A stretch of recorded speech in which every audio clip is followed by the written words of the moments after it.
Hola, bienvenidas, bienvenidos, bienvenides. ¿Cómo están? A la clase número 3 del relojero. El tema de la clase para hoy es redes sociales, Instagram y el cuerpo. Bueno, mi nombre es Nadia Aragón, yo soy profesora en Historia de las Artes Visuales y profesora y licenciada en Artes Plásticas, egresada de la Universidad de La Plata, y bueno, trabajo actualmente en la Universidad de Río Negro y en el Instituto de Formación Docente del Bolsón.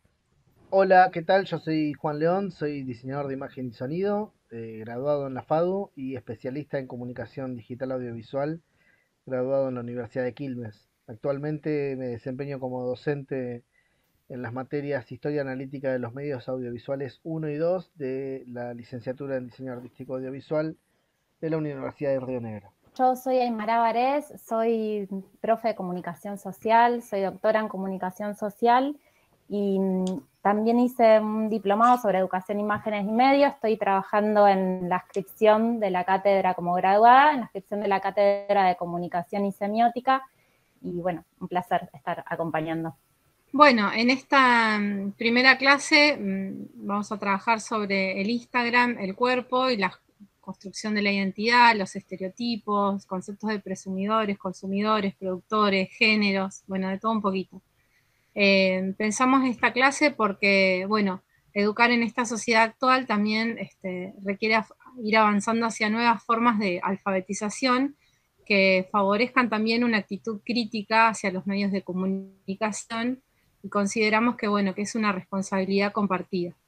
Entonces, en este contexto, la escuela se presenta como un espacio que permite potenciar el pensamiento crítico y activo en torno a los medios de comunicación y el efecto también que los medios hacen sobre los consumidores en relación a sus deseos, sus intereses, sus necesidades, sus gustos. Bueno, en esta cultura de red de Instagram, donde las personas acceden a miles de imágenes como productores, consumidores y prosumidores, la identidad cultural también se configura a través de variaciones y diferencias establecidas en las publicaciones en relación a las preferencias por comidas, lugares, actividades, estilos de moda, ropa, música, bueno, entre otras, ¿no? Que claramente representan sus identidades virtuales.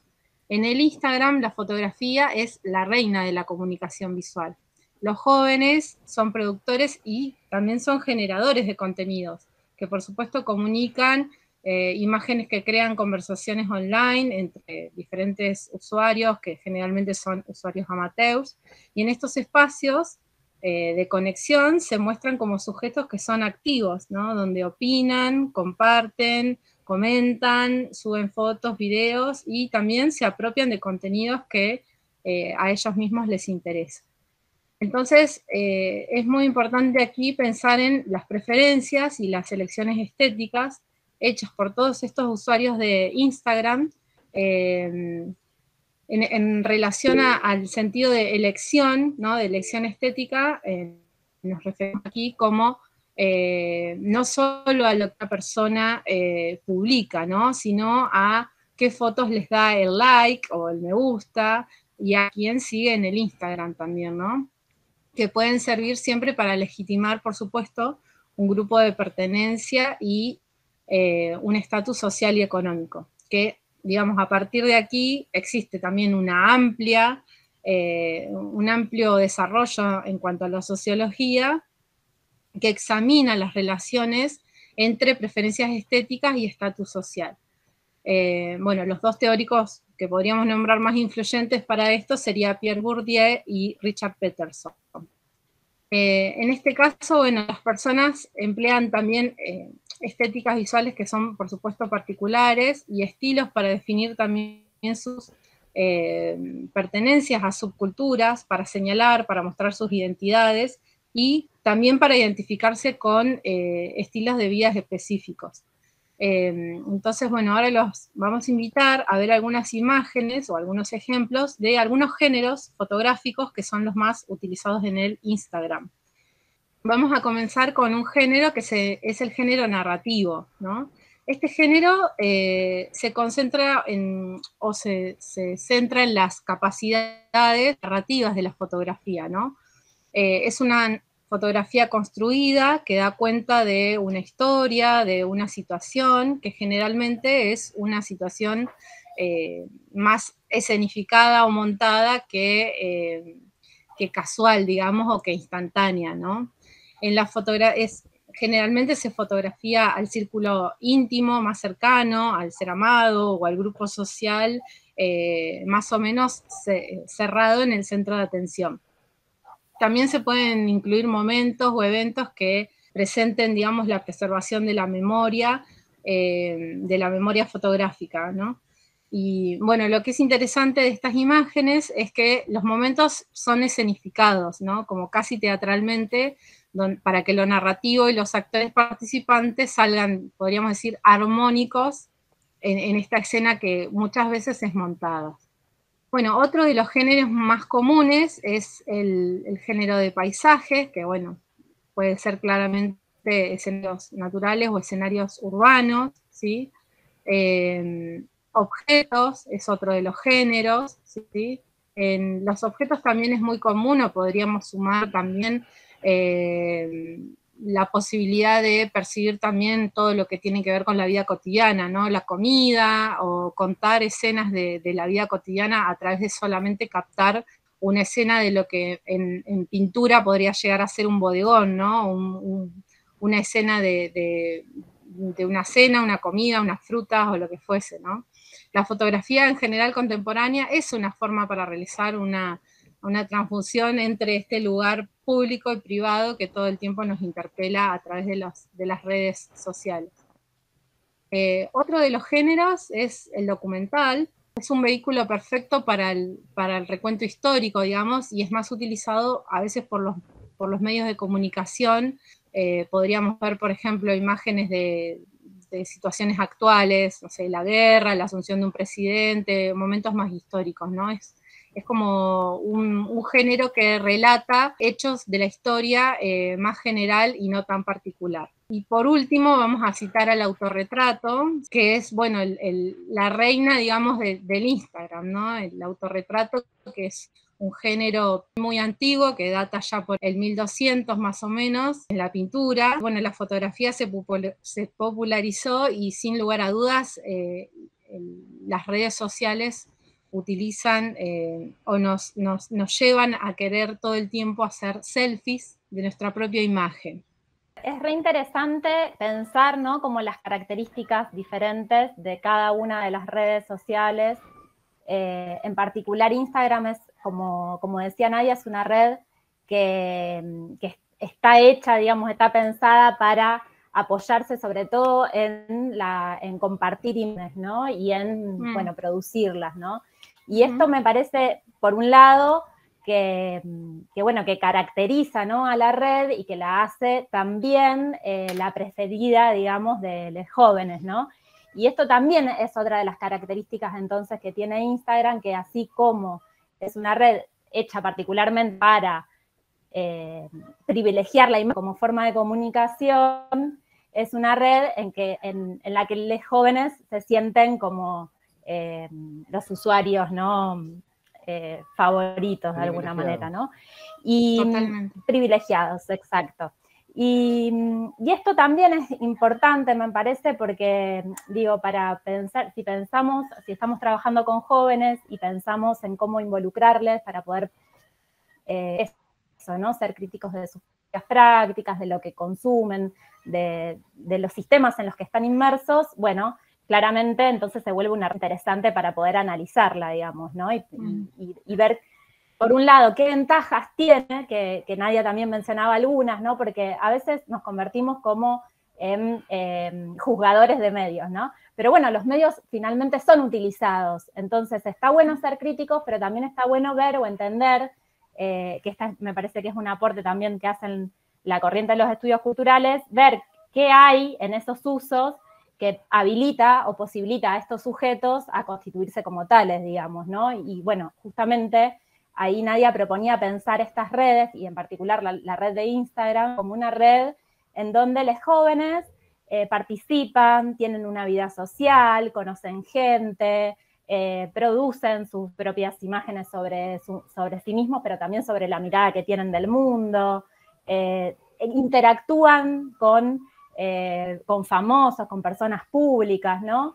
Y esto realmente es algo que modifica el lugar de participación en relación a lo que le damos, ¿no? A los jóvenes en la sociedad, porque son un sujeto que claramente siempre está mirado desde mirada adultocéntrica, ¿no? Sí. O sea, hay otras miradas, pero bueno, el sujeto joven, sujeto que es esto, ¿no? Juzgado, analizado.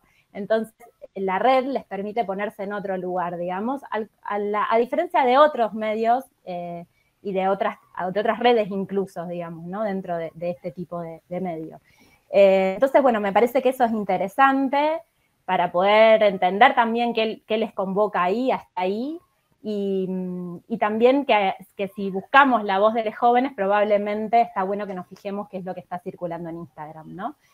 Más allá de que claramente la Instagram, como todas las redes sociales y los medios de comunicación masivos en particular, están atravesados por la forma hegemónica que tenemos de representar el mundo y que claramente esto es lo que masivamente circula y como a lo que propende Instagram en las publicaciones que son las más vistas, ¿no? Y a las que te sugiere, y las que finalmente terminan circulando más, digamos, ¿no? Que tiene que ver un poco con la lógica de estos medios en particular, que funcionan en función del algoritmo, que es, bueno, cuantas más veces vemos algo, eso es lo que va a aparecer primero, digamos, ¿no? Sí. Y esto claramente lo que hace es reforzar los patrones que existen en los patrones culturales que existen, digamos, ¿no? Y que priman y que son dominantes, podría decir, y que construyen o refuerzan y reproducen estereotipos sociales, digamos, ¿no? Que por ahí después lo podemos seguir profundizando. Pero digo, más allá de esto, es interesante también poder reconocer cuáles son las habilitaciones y cuáles son las riquezas, digamos, o por decirlo de esa forma, ¿no? Pero cuáles son las posibilidades que habilita a los jóvenes por un lado, digamos, ¿no? Y por otro lado, también me parecía interesante esta idea de poder pensar cómo se construye, digamos, ¿no? A partir de lo que se comparte, cómo se construye una identidad que conceptualmente llamamos identidad virtual, ¿no? Que es similar a lo que somos, pero que es también fundamentalmente esa máscara social con la que nos presentamos al mundo, digamos, ¿no? Marshall McLuhan plantea en los inicios de los años 60 algo así como que el medio es el mensaje, plantea él. En su momento fue muy criticado, actualmente la teoría de McLuhan es muy actual, pese a que fue escrita hace muchos años atrás. En esto hay que entender que Instagram de alguna forma es la tiranía de la imagen.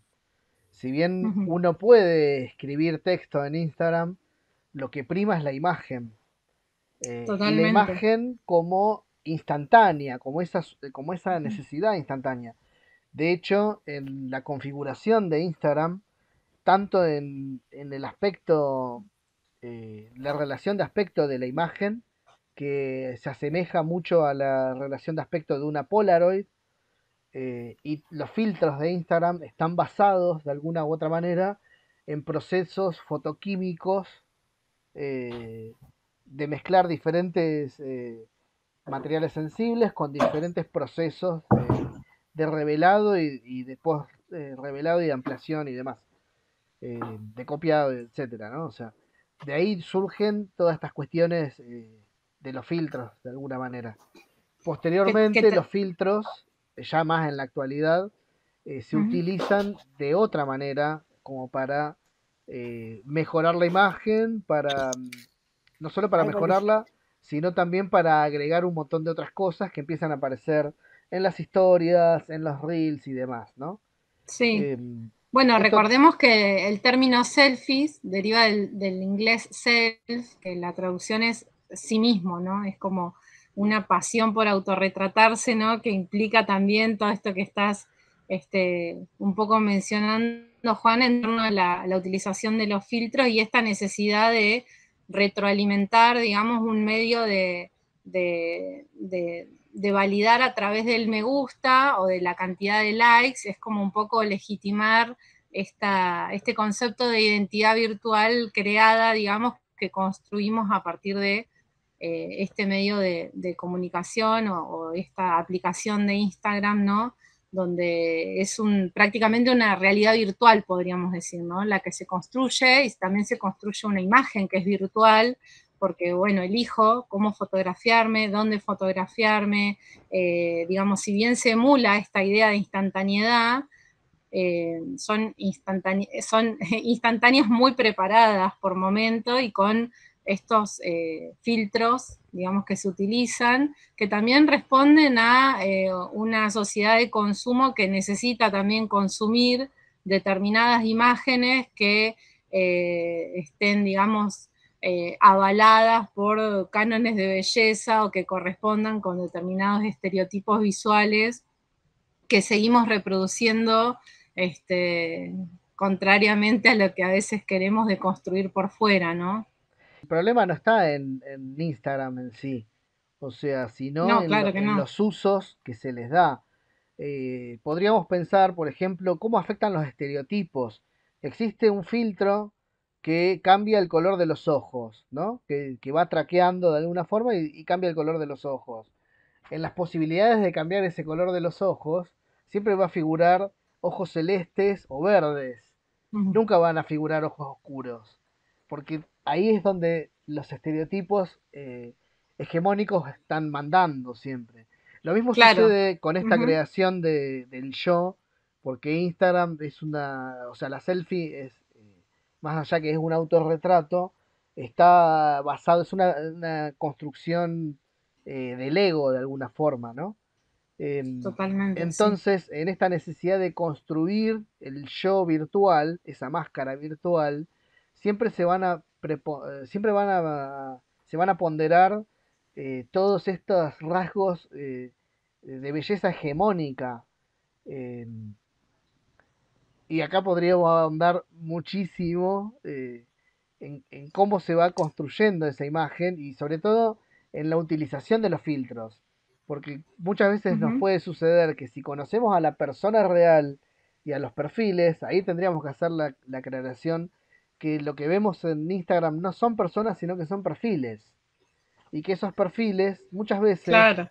por la sobreutilización de filtros y demás, terminan creando una imagen completamente ficcionalizada, realmente.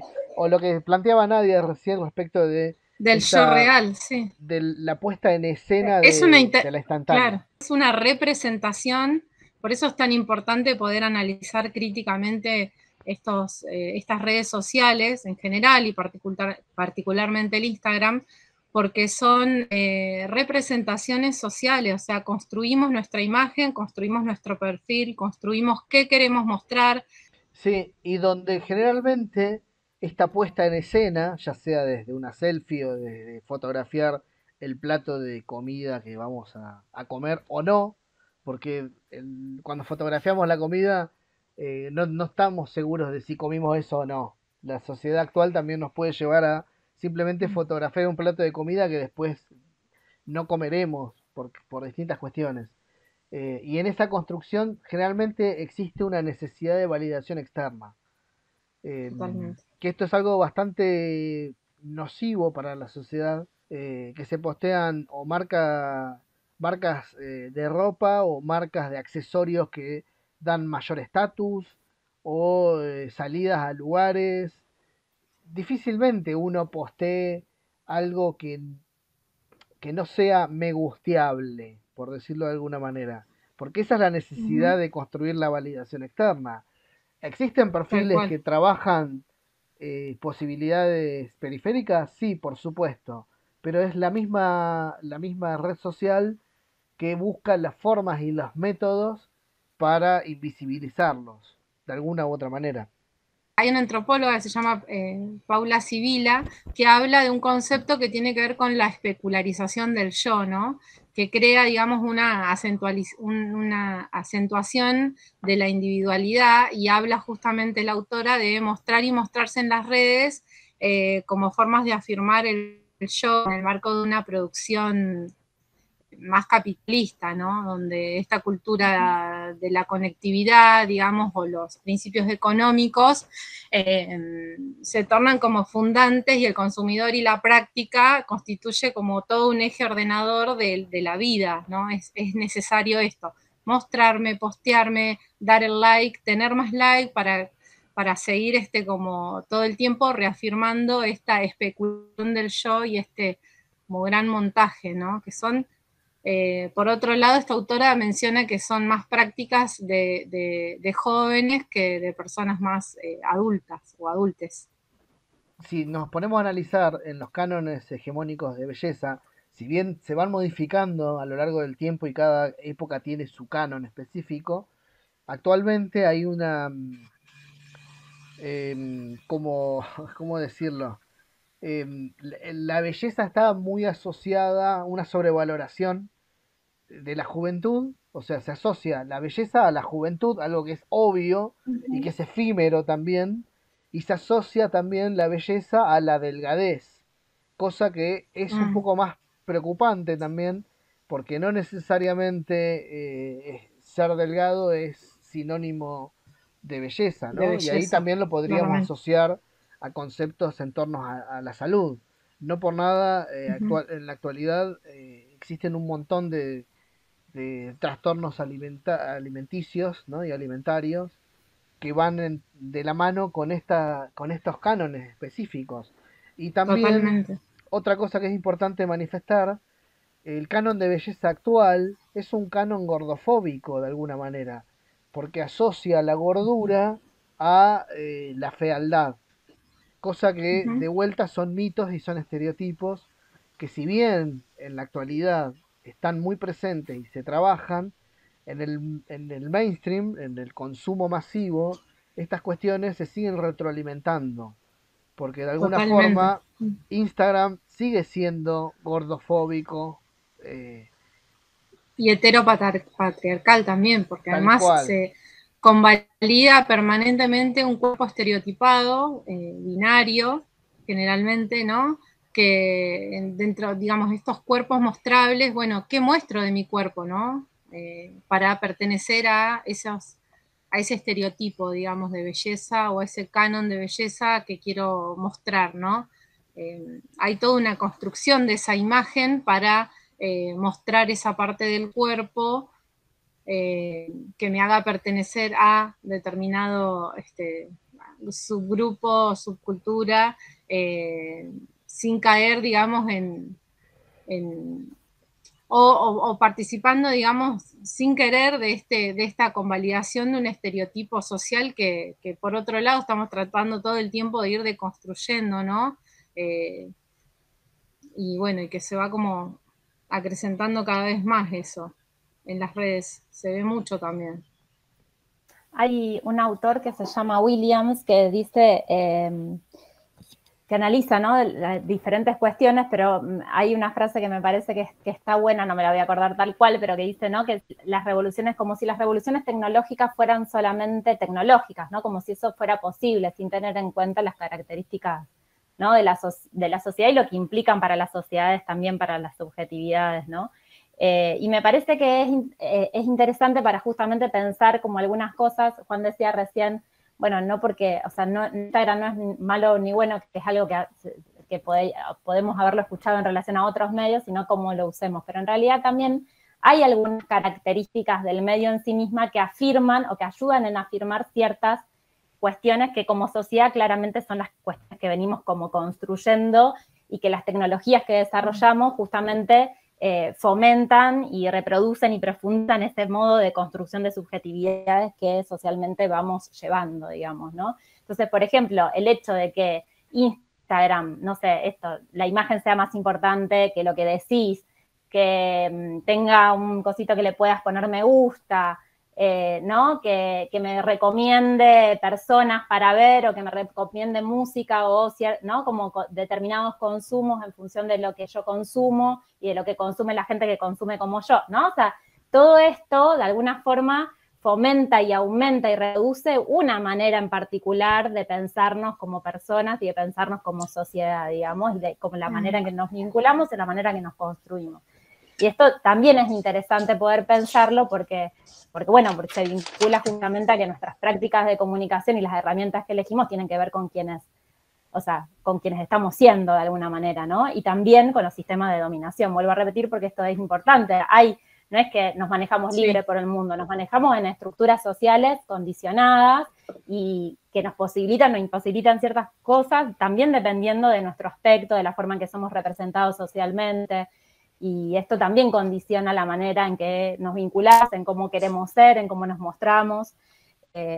Esto por un lado. Por otro lado, también es interesante pensar que los medios masivos de comunicación, cuando surgen, una de las primeras teorías de la comunicación que surgen para pensar los medios masivos, tiene que ver con que los medios confieren estatus, digamos, ¿no? Estatus social. Entonces, aparecer en medio te legitima, ¿no? Entonces, esto que si voy al Gran Hermano después tengo fama, digamos, ¿no? Una cosa así.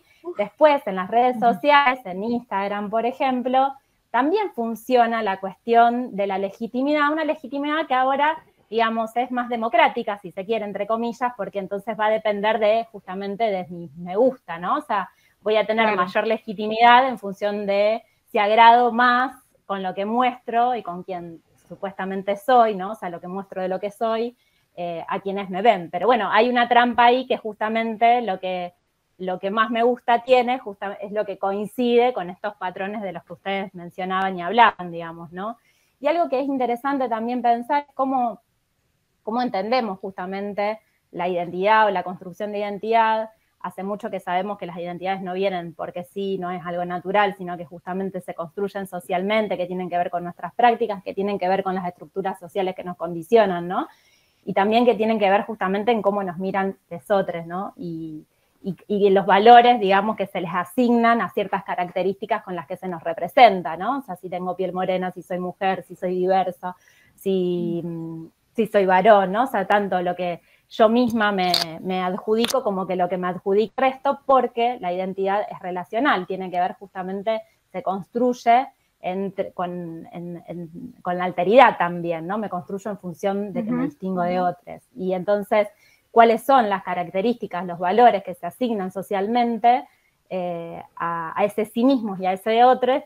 Justamente van a contribuir en la manera en la que yo me voy a presentar, digamos, y también en lo que soy de alguna forma, ¿no? Y otra de las cosas interesantes es que no necesariamente esto es fijo en el tiempo y estable, ¿no? O sea, eso justamente es procesual, se va construyendo, ¿no? Y en este ir construyendo, las redes sociales son recontra importantes. Y uno de los efectos que genera esta cuestión que ustedes hablaban justamente de cómo se espectaculariza el yo, digamos, que tiene que ver con algunas cuestiones que recontra encontramos justamente en las juventudes hoy, que tienen que ver con la ansiedad, con la depresión, porque no puedo alcanzar eso que la sociedad dice está bueno y que me van a dar muchos me gusta, ¿no? O sea, como cuando no puedo alcanzar ese horizonte, bueno, eso provoca un montón de efectos en la subjetividad, digamos, ¿no? O, por ejemplo, publico algo y entro muchas veces a ver quién lo vio, a quién le gustó, cuántos me gusta tengo, ¿no? ¿Cuáles son las reacciones? Eso también tiene que ver con las características que tiene este medio en particular, ¿no? O sea, las características de la instantaneidad, ¿no? O sea, como, bueno, instantáneamente yo publico mi foto al mundo y voy a recibir cuánto agrado a ese mundo, digamos, ¿no? Y esto también tiene efectos claramente en cómo voy a construir mi identidad y mi subjetividad, digamos, ¿no? Un filósofo contemporáneo, Byung-Chul Han, plantea específicamente que actualmente nos autoexplotamos y creemos que nos estamos realizando de alguna manera. Y esto tiene que ver en cómo el sistema va reconfigurando sus herramientas para seguir sometiéndonos de alguna manera. O la falsa democratización de los medios, que sí, a simple vista parece que los que los medios actuales, digitales y virtuales, son mucho más democráticos, cuando en realidad si pensamos en profundidad, se acota muchísimo ideológicamente, porque para que me guste en una foto, tiene que estar muy emparentado a los cánones hegemónicos. En la inmediatez surgen estas cuestiones, por la inmediatez de las redes, surgen todos estos trastornos de ansiedad sobre todo. O creemos que algo estamos haciendo mal, porque también sucede eso, eso es lo que plantea Bill Chung Han. Uno cree que porque no le ponen me gusta a una foto es un problema nuestro, cuando en realidad es un problema sistemático. En el libro La Sociedad de la Transparencia también, que él, digamos, indica un poco cómo el mercado ejerce en los medios de comunicación y de hipercomunicación una manera más de controlar, digamos, ¿no? Así como antes había otros modos en la historia de operar, ¿no? Las masas, ahora estos medios de hipercomunicación nos generan también estar permanentemente como controlados, y bueno, él también habla de una sociedad pornográfica, en este sentido de mostrar la intimidad de nuestras vidas, no sé, de nuestros embarazos, de las panzas, de los nacimientos, los cumpleaños, o sea, ponemos toda nuestra vida a disposición, mucha información a disposición de medios del mercado, que después compra muchas veces esas bases de datos, de información, y las utiliza para vendernos cosas a nosotros mismos, digamos. O sea, como todo un círculo de consumo bastante vicioso. También otra metáfora que me parece interesante para pensarles que se usa desde las teorías sociales es pensar también en estas pantallas, ¿no? Que nos rodeamos de pantallas, y que son como los espejos de Narciso, ¿no? Son esos espejos en los que los caemos mirándonos, ¿no? O sea, que tiene mucho que ver con esto de, justamente, retomando a la antropóloga que mencionabas, Nadia, de la espectacularización del yo, digamos, ¿no? Hoy en día los algoritmos nos conocen muchísimo más a nosotros que nosotros mismos incluso.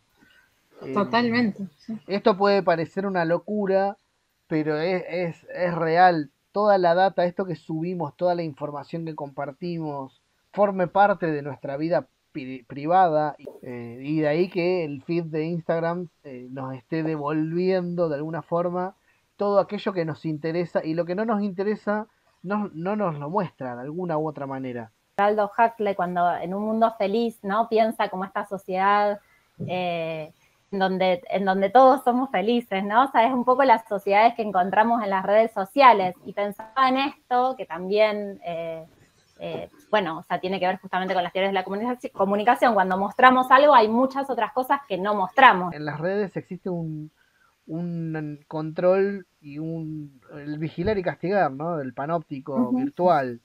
El hecho de denunciar una publicación, el hecho de poder denunciar un perfil, porque no es un control real, es un control para las redes sociales, pero es un control ejercido, es como cuando uno se pone en policía, básicamente. Al policía, al que es fuerza de seguridad, al menos le pagan por esa función, pero cuando uno se pone en policía lo está haciendo gratis. Pensaba cuán efímero se tornan las imágenes en estas redes de comunicación, sobre todo en el Instagram, donde todo el tiempo estamos permanentemente cargando imágenes nuestras, y pensaba en la fotografía antes, ¿no? Cuando en realidad la nube no existía, ¿no? Y la nube era una caja de zapatos donde se guardaban algunas imágenes que se podían guardar en papel, y todo lo que contenía, digamos, como también la fotografía como medio de comunicación, de representación, como medio artístico, se fue también transformando en estas prácticas socioculturales que también vienen así como en una vorágine de la hipervisibilidad. Se modifica hasta la experiencia misma, porque estoy en el lugar o estoy compartiendo, pero estoy compartiendo para sacarme la foto, para compartirlo en el Instagram, ¿no? Entonces, la experiencia deja de ser la experiencia esta que estoy viviendo para pasar a ser la experiencia en la red, ¿no? O sea, la experiencia es publicar y que me digan si les gustó o no y lo que pasa con eso, ¿no? O sea, es como esto, ¿no? O sea, es la representación de la representación sería, ¿no? Esto de cómo son representados los cuerpos y estos cuerpos que invitan a estetizar, digamos, ¿no? Con los filtros, como ustedes mencionaban, llevan incluso a prácticas en relación, prácticas fuera de la pantalla, ¿no? En donde las redes y las aplicaciones, por ejemplo, que hay para el tema de la vida saludable, ¿no? Que también es algo que aparece como muy promovido desde las redes. No solamente los cuerpos estereotipados, sí, sino también la vida saludable, que incluso, bueno, lo tenemos en otras redes, como por ejemplo en Tinder, ¿no? O sea, que promocionamos nosotros mismos para buscar pareja, ¿no? Pero sin irnos a otra red para poder pensar qué es lo que pasa en esto, con el tema de los cuerpos, esta estetización y esta búsqueda de cuerpos esbeltos, y incluso esto, ¿no? De prácticas que tienen que ver con, que identificamos como saludables, pero que se vuelven, ¿no? Al punto de exageración, digamos, ¿no? Y de que no importa nada de lo otro, sino solamente cómo nos vemos, ¿no? Cómo nos vemos frente a otros, pero además cómo nos vemos, cómo nos vemos incluso influye en cómo nos vamos a sentir, digamos, ¿no? Sí, la tiranía de la imagen, de vuelta. Hay un texto muy, muy interesante de Regis Debray que plantea En vida y muerte de la imagen, historia de la mirada en Occidente. Él plantea distintos estadios y actualmente estaríamos habitando la videósfera, según este teórico, donde para la videósfera el régimen es visual, claramente, y la relación con el ser es la simulación. Tiene mucho que ver con esto que estamos hablando, ¿no? O sea, simulación entendida también como data digital y donde la imagen es visionada. De allí se desprende que la imagen es una percepción virtual, porque esa es su modalidad de existencia. Hoy en día es más importante la imagen virtual que proyectamos en las redes que nuestra imagen real, y donde el principio de autoridad sigue siendo la máquina como ejecutante, cuya fuente de luz es eléctrica desde adentro, digamos, ya no desde afuera. Para entender este texto hay que entender también un poco las otras edades anteriores que plantea, que no son la videósfera, donde mandan otras cuestiones específicas. Es un texto muy lindo, bastante complejo, pero súper interesante para desglosar y asociar también a todo esto, ¿no? La meta en la videósfera, la meta es la información y esa información también es lúdica de alguna manera. La imagen es captada y su contexto es un tiempo puntual de lo histórico a lo técnico. Y su deontología, que vendría a ser como la ética profesional, es ambiente, o sea, es una gestión técnico-económica que está circundándonos de alguna manera. O sea, la tecnología va asociada a cuestiones, no solamente a estereotipos propios de cada época, sino a ideologías imperantes en cada época. De hecho, toda tecnología tiene su ideología detrás.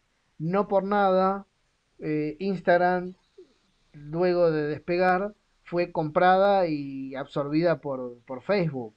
Lo mismo sucedió con WhatsApp y lo mismo con tantas otras redes. O sea, termina siendo todo un mismo conglomerado, donde se copian algunas estrategias, pero se siguen manteniendo distintos eh, destinatarios específicos, porque cada una de estas redes apunta a destinatarios específicos. Y en el caso de Instagram se apunta a un público mucho más joven, por eso también la asociación de la tiranía de la imagen, con ciertos estereotipos, con los cánones de belleza muy asociados a la juventud y y a la delgadez de los cuerpos, no solo la delgadez, sino otros atributos necesarios para hacerme gusteable en todas estas redes. Y también que podemos usarlas como herramientas, o sea, los jóvenes las usan incluso como herramientas de denuncia, de visibilización de otros cuerpos, de otras diversidades sexuales, y esto también ha generado aperturas en lugares, en contextos que son más tradicionales, que son más cerrados. O sea, quiero decir, la globalización también de contenidos que produce, ¿no?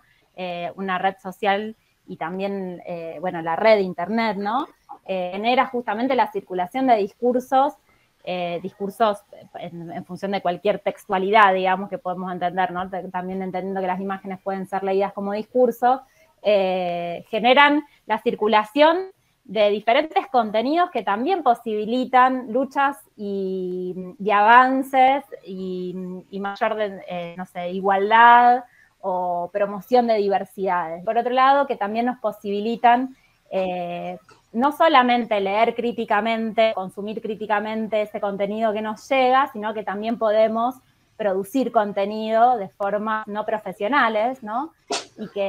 O profesionales, y podemos subirlos a las redes e interactuar produciendo contenidos. Esta es como la noción un poco de prosumidores, bueno, que también habla de cierta modificación justamente en las formas de pensar, ¿no?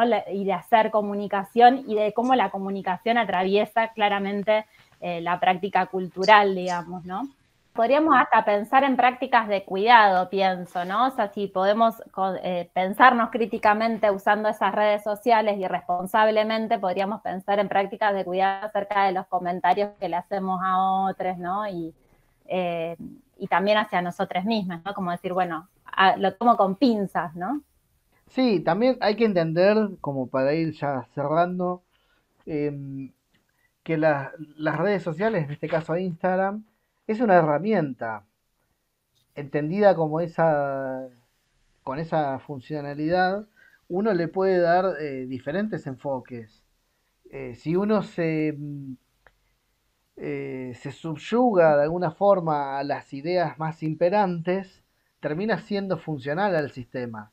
Pero si uno utiliza las herramientas en otros sentidos, puede ser contrafuncional al sistema y hasta revolucionario sin sonar pretencioso.